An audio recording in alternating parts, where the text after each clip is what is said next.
ամբողջ այս կենտրոնական Ասիա, հարավային Կովկաս տարածաշրջանում բարձրագույն նորագույն տեխնոլոգիաների, արհեստական բանականության, որևիցե այդպիսի ինֆորմացիոն տեխնոլոգիաների ասպարեզի ինվեստիցիաների 70%-ը ներառյալ Ղազախստան, Ուզբեկիստան, Ադրբեջան, այդ հարուստ երկրները, չէ, Հայաստանում է։ Մենք միակ երկիրն ենք այս տարածաշրջանում, որ կարողացել ենք էկոսիստեմ ստեղծել բարձրագույն տեխնոլոգիաների եւ ինֆորմացիոն տեխնոլոգիաների, որ երևույթ է, այսինքն մեր ժողովուրդը այդ պոտենցիալը ունեցող ժողովուրդն է։ Տարեկան հասել է $1 բիլիոն, $1 միլիարդ ինվեստիցիաներ է արվում Հայաստանի մեջ, հասկանում եք։ Բայց այս սրա փաթեթավորողը եւ ներկայացնողն ու հասկացողը քաղաքական վերնախավում չկա։ Ուրեմն հենց այդ ոլորտի մեջից այն ուժերը, որոնք հաջողել են, նրանք շատ մեծ դերակատարում կարող են ստանալ, բայց նրանց քաղաքական աճի խնդիրը կա։ Բացի բիզնես հավակնություններից, որը կարողացել են ցույց տալ, որ Հայաստանում կարող են ընկերություններ լինել, որ կարող են հավակնել $100 միլիոն ներդրման, հետո $600 միլիոն ներդրման։ Սրանք փաստեր են, որ եղել են Հայաստանում, կա,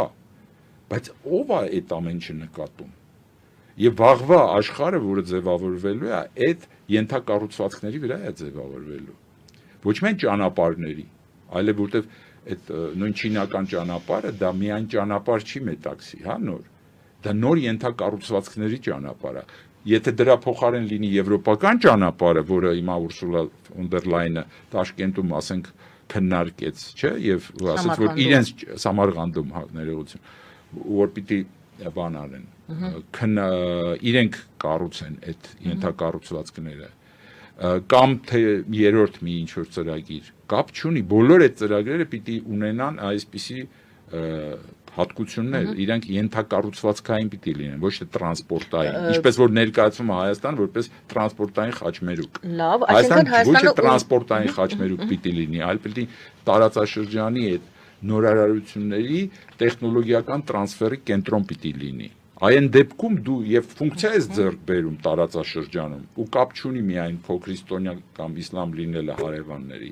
դու խնդիր ես վերցնում քո վրա, ու այդ խնդիրը սկսում ես լուծել, ու բոլորը ընդունում են, որ դու լավ ես լուծում, ուրեմն այո, դու լուծիր այդ խնդիրը։ Սա շատ ավելի մեծ փոփոխություններ են։ Այն ուժերը, ովքեր, ելի եմ ասում, Տրամպի առաջին ընտրության ժամանակ չկային իր կողքին, իսկ հիմա կան, հենց այդ ուժերն են, որոնք, ասենք, սիլիկոնային հովտում են գտնվում,